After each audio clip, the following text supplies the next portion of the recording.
Perfect. All right, everybody. Welcome to this week's GOCC. Before we get started with the wonderful talk, let me remind everybody of our community statement. And so we have some guidelines that we'd like to follow here. So the first one is that we're all learning. So there's plenty of math happening. And with the times, we know that some things are challenging for us. And so we're all learning, and some of us learn faster and slower. So please ask a lot of questions. Things might seem standard and basic for some people, but they are certainly not for others. So please feel free to ask, and please make use of the chat. And then either myself or one of the other speakers will kind of jump in and ask the questions if you have them. The second one is everyone has something to contribute. So that's the beauty of doing combinatorics. Everybody attacks it from different angles. And so if you have some comments or related work that you'd like to share, drop it in the chat or ask some questions after the talk. And then the last one is no one has all the answers, not even the speaker. And so we can make an attempt to have a discussion and try to figure out the answers ourselves, or people can lead us in the right direction by suggesting further reading as we've done in the past. And so those are some of the guidelines we like to follow. But let's get started with the talk. And so today we're fortunate to have Daniel Tamayo Jiménez from Université Paris-Saclay. And he will be talking to us about Permutree sorting, pattern avoidance, and automata. So let's welcome Daniel. Thank you, Andres. And I would like to start by thanking all of the organizers for letting me give this talk here. And also I would like to say that I find it really cool that you have these guidelines that you remind everyone of them each time. Okay, so yeah, I'm going to tell you a little bit about an article, work that I have been doing with Vincent Pilot and Vivian Pons. And this is based on an article that we submitted back in June to the archive. And its name is Permutree sorting only.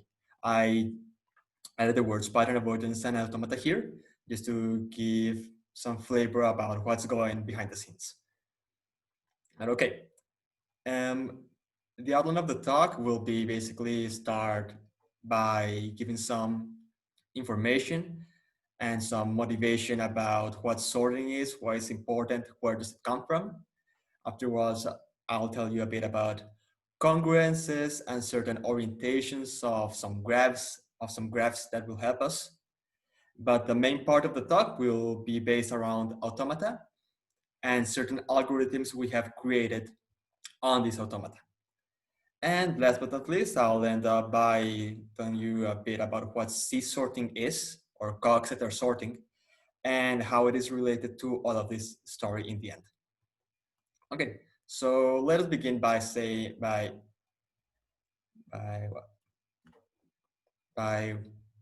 presenting the main objective of our article, that was to characterize minimal elements of certain weak order lattice congruences via reduced expressions. So the main two words that I would describe with this presentation would be reduced expressions and lattice congruences. That's the main two important things. And these characterizations of minimal elements that we want to obtain have already been done in other ways by Pilot Pons back in 2018 and Garishatel and Pilot Pons back in 2019. And they have, on their core, have to do with pattern avoidance, minimality of linear extensions of certain combinatorial trees called permutrees, and inversion sets. If we aren't that much interested in permutrees as a whole, but only in the collection of binary trees, for example, there are other characterizations that have to do, for example, for C-sorting, and that we are also interested in generalizing here. So first things first, let me tell you a bit about what sorting is. So sorting for me will be basically any algorithm that takes a permutation and it rearranges it in some way or another. And if at the end of my algorithm, the output that I get is the identity permutation, I say that my initial permutation that I used as an input is sortable specifically for this algorithm. The classical example of this is a stack sorting algorithm that was given by Knuth back in the 60s. And it's basically the map that goes from permutations to permutations that is given in the recursive manner as said here, in which you're only interested in taking the biggest integer of the permutation and placing it at the end. And here's an example of the stack sorting done to all permutations on size 3. And if you take your favorite and apply it, you'll find that with a lot of chance, it'll be stack sortable in this case.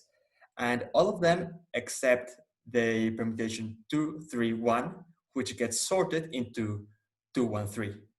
And if you look here to the right onto the weak order, you see that 2, 3, 1 is actually above 2, 1, 3. And these two, 2, 3, 1 and 2, 1, 3, form an interval in the weak order. And this is actually not a coincidence, because in general, all of these sorting algorithms that we will be considering will form intervals in the weak order, and the minimal element of these intervals will be the sortable ones. And that's why I'm interested more than anything in the minimal elements. Yeah, so we have a question. It might be part of an answer, but Stefan says, is there a good intuition why it's called stack sorting? And Colin says that it can be phrased equivalently by moving numbers through a vertical stack, but you can say if you agree with that or have anything to add. And Venkatesh asks, is it a variant of bubble sort? Okay, so for the first question, it is basically what Colin said. It's you can just start with your permutation, and you just move it through a floor, and there's a hole, and depending on the values, it gets stacked or it doesn't, and then the numbers get out of the hole, and you get another permutation. And that's basically a version of what the stack part comes from. So yeah. And for the second question that has to do with bubble sort, I'm not exactly sure if it is, but because this stack sorting is very much related to the balancing sorting of binary trees. So if in your equation here, if you replace S of tau, S of rho in with just S of tau rho in, like if you remove the S from the second place, then you get the definition or a definition of bubble sorting. But bubble sorting is much more simple than stack sorting. Oh, okay. I didn't know that. Thanks. So apparently, yes. Yeah, that would be another type of sorting, yeah. But that's one thing that I forgot to say. And behind all of this is basically saying that if you take the algorithm that takes permutations to binary trees, all of the binary trees that correspond to the 4 permutations here at the right have a unique binary tree. Meanwhile, the 2 on the left, these 2, correspond to the same binary tree. So this is basically also telling me where is there an overlap over binary trees and where there's a unique one. Okay, so with that in mind, the main object that I will be interested in will be permutations. And I will think of them in a Coxeter type of point of view, but I won't delve too deeply into the Coxeter part in this talk, except for the fact that I want to be working with the following presentation of it. And it's just that it's generated by simple transpositions S1 up to Sn-1. and the Brady relationships that SI times SI plus 1 has order 3 and SI SJ commute if they are far apart enough. And as it's pretty much known, the permutations form a nice lattice structure called the weak order. And this one right here is a right weak order, and I especially want to work with this one. There's certain connections with the left weak order, but I won't get into that too deeply here. And in this case, a very important property of the weak order that I will be using is that the weak order is a lattice. And that means that I have meets and joins. A meet is basically if I have any pair of permutations, I can find a maximal one beneath them. And if I take any two, I can get a join, which is that there's a minimal element above them. So if I take this one and this one, I get 4, 3, 1, 2 up here. And what do I want to do with a weak order? I'm interested on doing some congruences on it, or basically some lattice quotients. And I want to take the lattice congruences in particular, that is those that preserve meets and joins. So if I take two elements in the class of X and two elements in the class of J, and I compute their meets and joins, they will also have the same class. And for an example, if I take this hexagon, which is the weak order of permutations on 3 elements, and I take the congruence that contracts the edge between B and D, I get that nothing else will be affected. The classes will work, and I have to do nothing else. But if instead I take the congruence class that contracts the edge between A and B, then something more interesting happens. And that is that more edges throughout the whole poset, throughout the whole lattice, will also get contracted. So here, if I take the join of E and B and E and A, I get that if F and E have also the same class of equivalence. Doing that again with C and B and C and A, I get that F is also in that same class. And last but not least, well, the same with D. And this will always happen. And in the case for the weak order, I will always have in my hexagons one of these two. Either one of the central sides will be contracted, or 2 big intervals will be contracted. Now, it's not surprising that this propagation gets way better / worst when you go up in dimension. So if I take the weak order on permutations of 4 elements, and I contract these 2 red ones, they propagate all the blue ones that you see here. So just to do it as an example, if I take this red one on the left and I contract it, my meet and join preserving relationships will cause this one to get contracted as well. This one within this hexagon will make this one, and this one get contracted. This one will then influence this one. This one will do nothing inside of this hexagon. And this one right here will only will cause nothing because it's inside of this hexagon. And in a similar way, if I start with this one, many others will start getting contracted.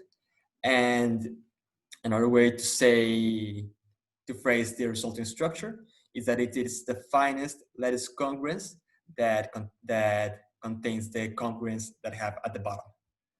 That means these two.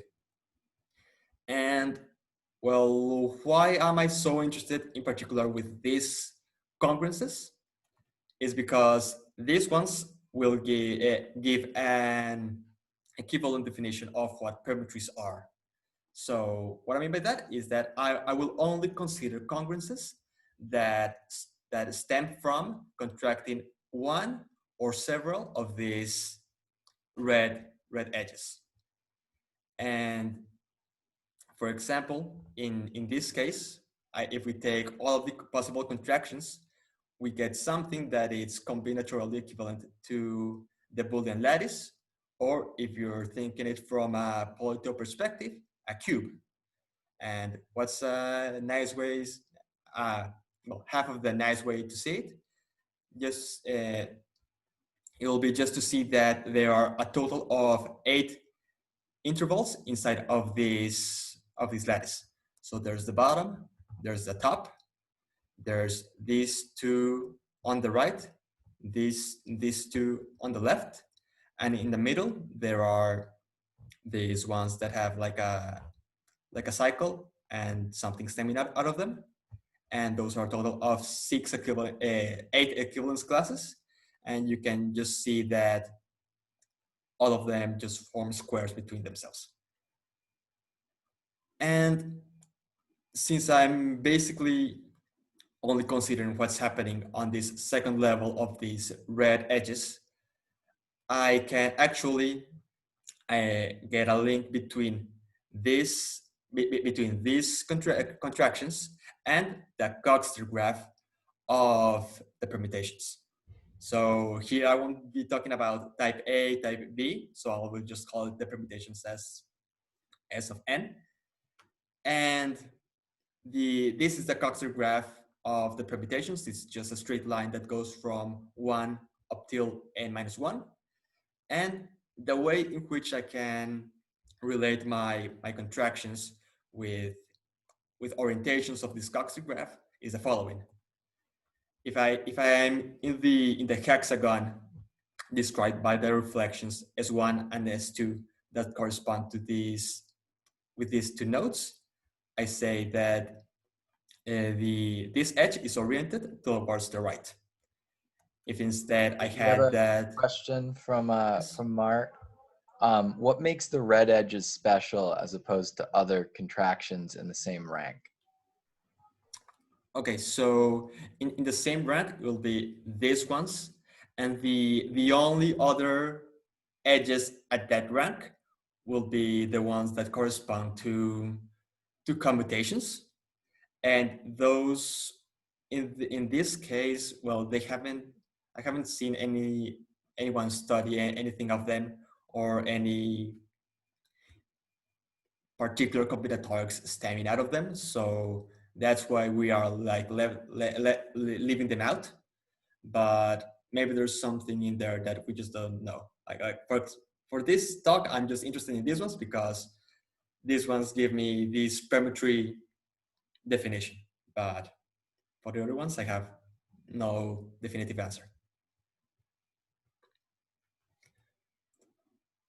Okay, so with this, I have a quick link between contractions and orientations of my Coxeter graph. But I actually can do one better and encode these graphs through just a pair of sets. So I can just create sets U and D such that I say that J is in U if the orientation between J-1 and J is going towards J-1, and G will be in D if J-1 is oriented towards J. And to take into account that since I'm doing any kind of congruence in the weak order, that means that I'm doing any kind of orientation here. So the sets U and D might be disjoint, or they may have a non-trivial intersection, or they may even form a partition of the set 2 until n-1. And all of these cases have interesting combinatorics as of themselves. But I'll start by talking about what happens when I only have one orientation in my whole diagram, well, in my whole graph. So if I have this orientation between J-1 and J, I will define the following automaton. And in a broad sense, I won't define it too rigorously. An automaton is basically an object that contains states, as these three, and the states might be accepting states, like these two, or rejecting states. And on top of the states, there are also transitions between the states. So for example, if I'm in this first state and the automaton reads the word sj minus 1, it will go down to the next state. And if it then reads sj, it will go down to the next state. And automatons read words, and depending on where the word ends within the automaton either accepts it or rejects it. And in particular, our automatons will only take reduced words of permutations. And our definition of the automata in general is a recursive one. And this is the definition for the one that corresponds to the set U. And it goes on and on. Here's a more complete example of this. And I will make a distinction between all of the states. I will say that all of the states that are in this first row will be healthy states. Anything that's in the second row will be an ill state, and every state that's in the third row will be a dead state. And so whenever I take a reduced expression, I will going through the automaton is basically translating to each time I read it, how close will this reduced expression be to get ill or die? And why are they cool? Why are we working with this automata? What's the important part of them at the end? Well, the main one for now is that it also has to do with a certain pattern avoidance. So we found that if you fix a j, and this is very important, you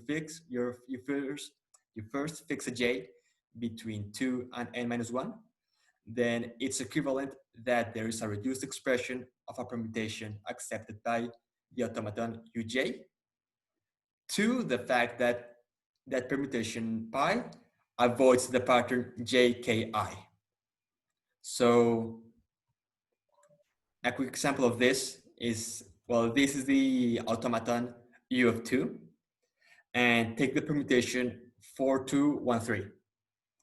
Since it avoids 2ki, our theorem tells us that there exists somewhere reduced expression accepted by the automata, and in fact, yes, there is. If you take the reduced expression S3, S2, S1, S2, it'll be accepted. So if I feed my automaton this reduced expression, it will start reading, it will start here, and it will start reading, okay, S of 3, I remain in the same state, S of 2, I go to the right, S of 1, I stay in the same state, S of 2 again, I go down. And this is an accepting state, albeit an ill one. It's still an accepting state, so this permutation is good enough. There's another question in the chat from Mark, which is, what if my first element doesn't correspond with either of the arrows coming out of the state? And I think you might have just answered that you stay where you are, right? Okay, yes. As a matter of fact, yes, you stay where you are, because it would be way too cumbersome to just have a lot of loops in each node saying for the other simple transpositions. But yeah, if it's not presented here, you just stay at the same state. Okay, so this is like the main property, but actually the set of reduced words that are accepted by the automaton have a nice structure. First of all, they are closed by a prefix, and that's kind of easy to see, because if you just take a reduced word through all the automata and say that it ends here, and you just take a prefix of it, you at the worst case scenario, you'll end here as well, anything before that will have just been accepting state after accepting state. So you have no chance of dying in that case. Another cool property that it's not immediately obvious is that all of the accepted reduced expressions are actually accepted at the same state of the automata. So if you have a reduced expression that it's accepted somewhere, you don't need to do the rest. You know that all of them end at the same state of the automata. And last but not least, there's this phenomenon in which if you get that your permutation is accepted somehow, then there's actually a reduced expression that going through the automaton, it will try to stay in the healthy states as long as it can, and it will only get ill when it must. And you could think of this as the greatest lexicographically somehow reduced expression, but it's a little bit more than that. So I want to say a bit more about this second property, about everything staying in the same state of automata. And you could check this directly by checking the break relationships and checking that if you do any of them, you'll stay at the same state. But actually we found that you can do one better, and that just using inversions of your permutation, and everything, you can pretty much characterize where everything ends. So take your favorite permutation, and this first set just indexes all the inversions that you have between a fixed j and everything that's smaller than j. And the second set is all the inversions that you have between that j and everything that's bigger.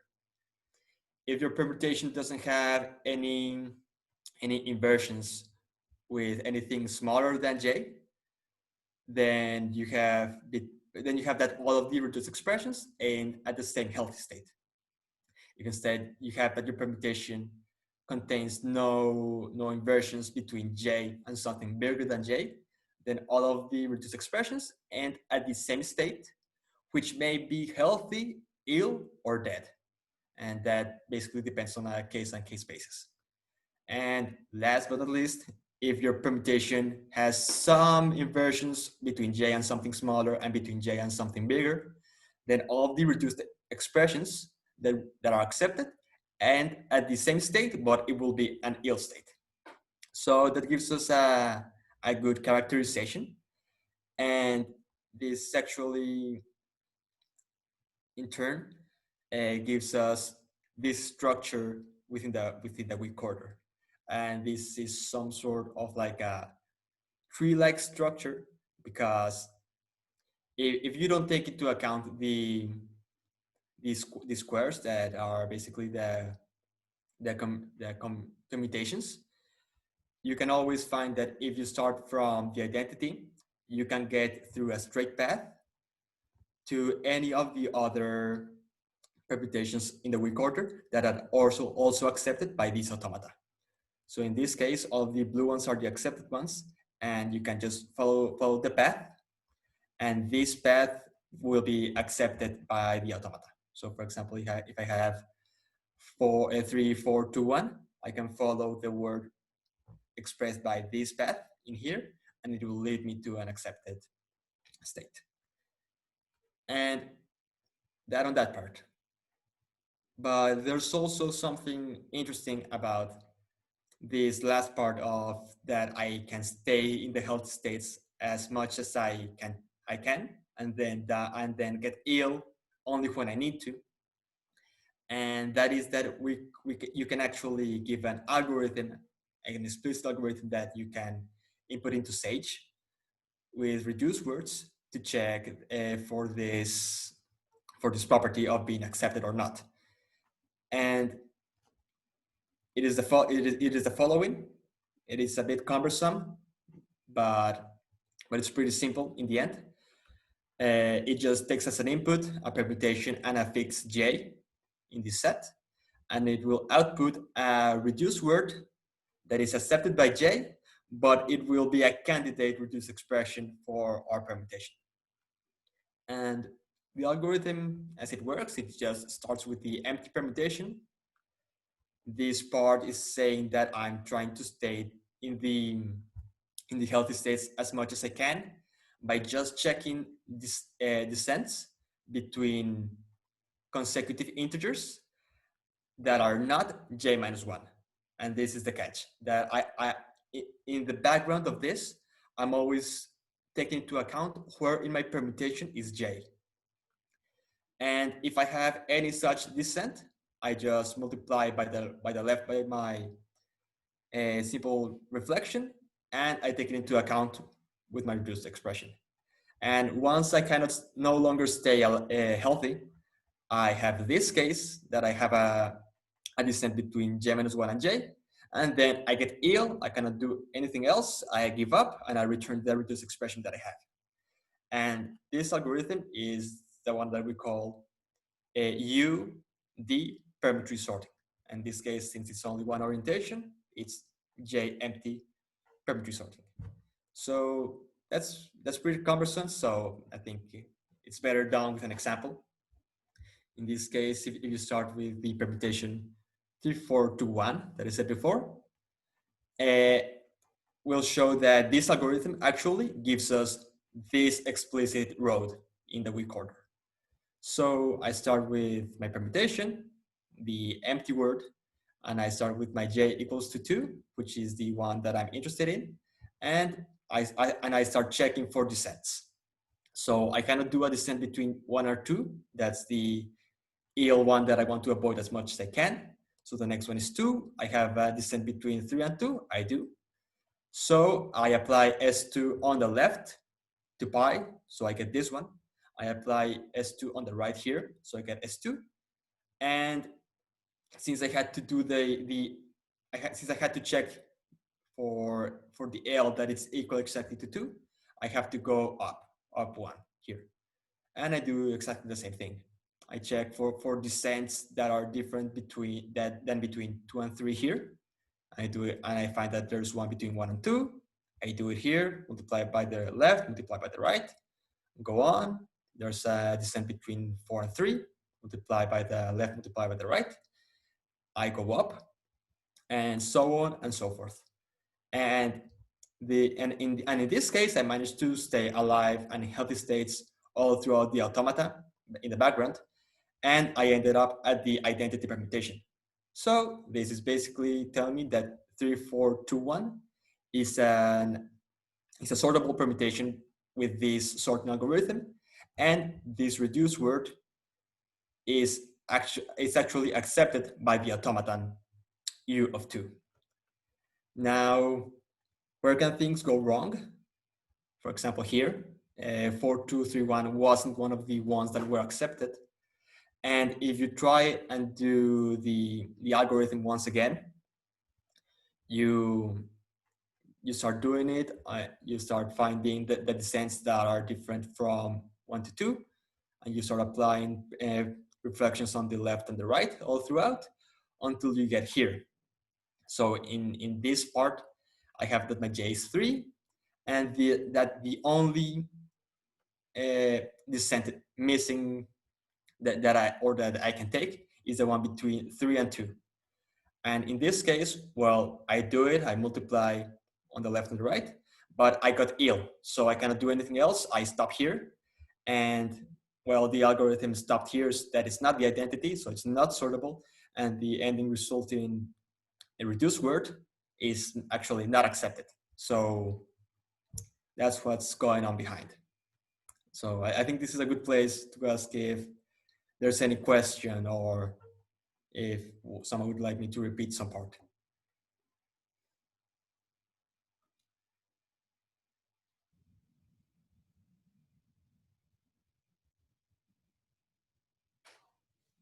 I can see the chat or anything. So, I think we're good. So how worse can this algorithm get? Is it possible that nothing gets accepted? Sorry, could you repeat?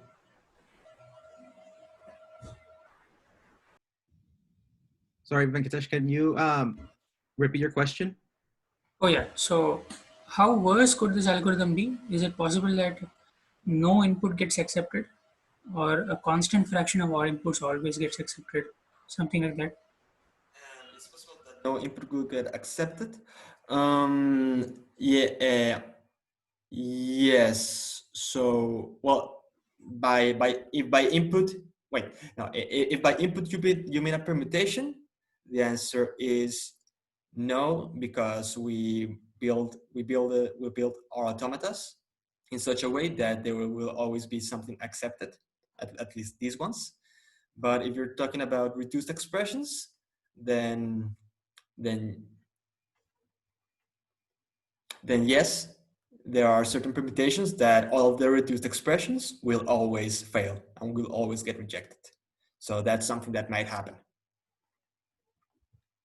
Thanks. All right. Okay, so all of this story so long has been for a single orientation, a single automata, and a single quotient or congruence back in the weak order. And what happens if I take more of them?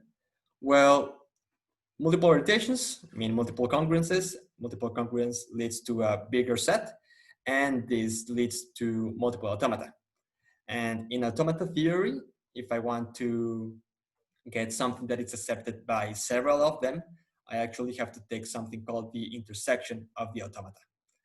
And it's a pretty cumbersome construction because if I have an automaton that has 5 states here and I intersect it with another one that has 5 states as well, the intersection of them will have 25 states.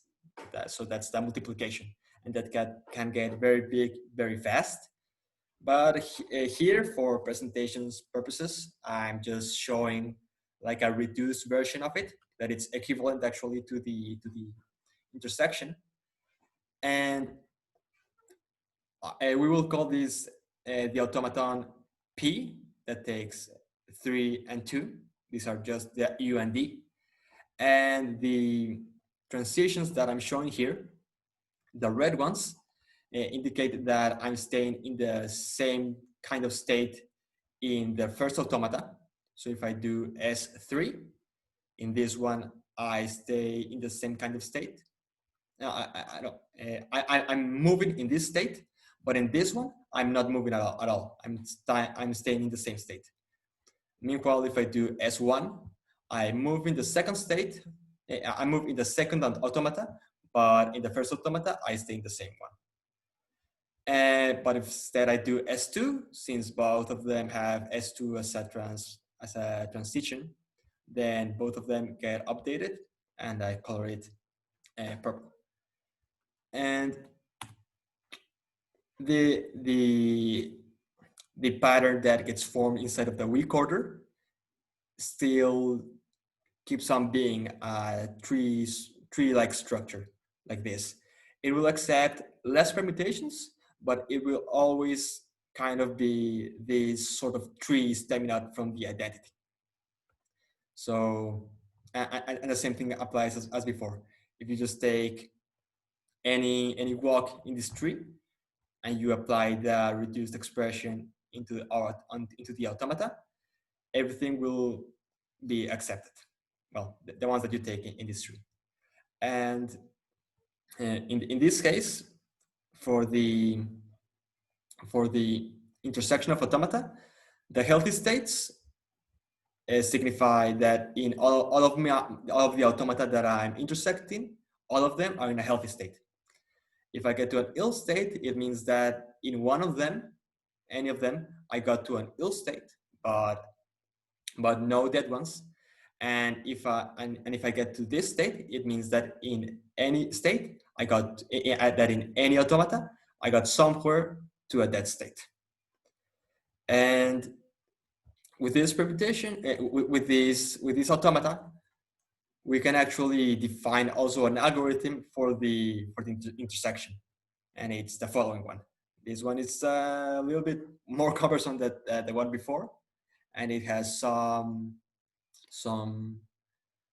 other definitions behind it that I won't get into, but the idea remains the same. You give it a permutation and two disjoint subsets, in this case, instead of only a J. And at the end, it will give you a reduced word accepted by the intersection of all of the automata. That will, in most cases, hopefully, a reduced expression of that permutation. This first if is just taking into account that I'm trying to stay in the healthy states of the intersection as much as I can. And the second one is telling me that, okay, I have to get ill. How do I do this? And how does this affect my collection of automata? I have to check this. And it's a little bit soaring to the eye. So a quick example, it's better. So for this one, just take the permutation 3-2-1-4 and try to 3-2 Permutree sort it in some way.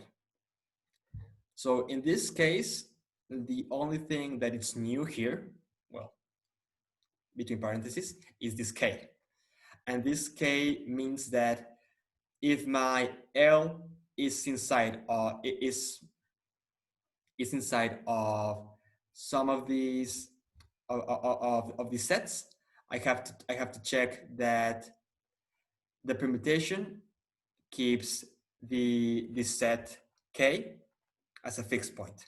So for example, this K equals to 3 is here because this permutation keeps the set from 1 to 3 as a fixed point. It sends 1, 2, and 3 to 1, 2, and 3. Or well, equivalent that 4 is a fixed point. That's what I was meant to say. So, but apart from that, it's all the same. Start with L, see the descents across it. You go to 1, you see that 1 and 2 have there's a descent between 1 and 2. You fix it on the left here. You take it into account on the right here, and you continue. You update your L, you update your K, you check 2. You have 1 between 2 and 3. You do the exact same thing, and finally with 1. And this gives you this path from the identity to 3-2-1-1-4. And since I ended up at the identity, it's sortable as before, and the reduced expression will be accepted by the intersection of the automata. And well, that's for that part, but actually all of this, and in particular the orientations, have something to do with something called C-sorting, or as it's also known, Coxeter sorting. And this is something that really takes into account the Coxeter presentation of permutations, but it's one of those definitions that I think it's better presented through an example. So in this case, take any permutation that you like. For example, here it's 3-4-2-1, and take any Coxeter element, which is just a multiplication of all of the simple transpositions in some order. So for example, here I took S2, S1, and S3. And with that Coxeter element, take the infinite word that consists of multiplying C infinitely many times. So I have it S2, S1, S3, S2, S1, S3, S2, S1, S3, and so on. And now, something that's easy to see is that any reduced expression of any permutation will be a subword of this infinite word. Out of all of them, I want to, in particular, take into account the lexicographically first of my permutation. So in this case, I have several ones, but I can check quickly and see that S2, S1, S3, S2, S3 is a reduced expression for pi, and it's the lexicographically first of, well, inside the infinite word. And this one will be called the C-sorting word. And this C-sorting word is pretty important because depending on where the red parts of it appear in the red parts of the infinite word, I'll have a certain characterization, and that it's the following. That if the support of the red part in the infinite word contains the support of the blue part and contains the support of the brown one, and so on and so forth, I say that this permutation is C-sortable. So what does it happen in this case? Well, I have S2, S1, S3, S2, S1, S3, that works out. And then I have S2 and S3. So I have a hole here. I have S2, S3, but luckily these first and third positions are contained in the first two, second and third positions of the first part. And since there's nothing brown, I have this containment. And so I can say that this is C-sortable for sure in this case. And why is this important? And why does this come out of nowhere here? Well, because actually everything is connected in the end. And this is like the big theorem, that if you have any permutation that has these properties of being C-sortable, then that's equivalent that the C-sorting word, that reduced expression is actually accepted by the intersection of all of our automata. And this in turn, well, it would be easy to see that it's equivalent to there being a reduced expression accepted by the intersection of the automata. And by what we knew from before, we have that this is equivalent that for each fixed j, there is a reduced expression of my permutation that is accepted by the different automata, depending on where each j is in the sets U and D. And lastly, this all comes around to pattern avoidance, that pi avoids jki if j is in U, and kij if j is in D. So one direction of some of them, it's pretty easy to see and it's pretty direct, especially between 2, 3, and 4. And 4 and 5 is basically our first theorem. And the others are a little bit more cumbersome, but using certain technology about Coxeter groups and some parabolic quotients. In Coxeter groups, it's not actually that hard. Well, there's several details, but it all comes round and around. And that's it. And here are some main references that one of note for where everything came from. The Permutree article where everything is based on. And last but not least, one of the 5 articles that Nathan Whitney has, which all of them are really good and talk about this Coxeter sortable property and how they relate to further on to cluster algebras and non-cross partitions. And that's it. Thank you. Awesome. Let's thank Daniel. Are there any questions for Daniel? So Mark, do you want to unmute yourself and ask for the sake of the recording? Sure. Is there a term for states in your automata where you can't die from after you've reached that state? So like ones that would be closed under suffix for survival?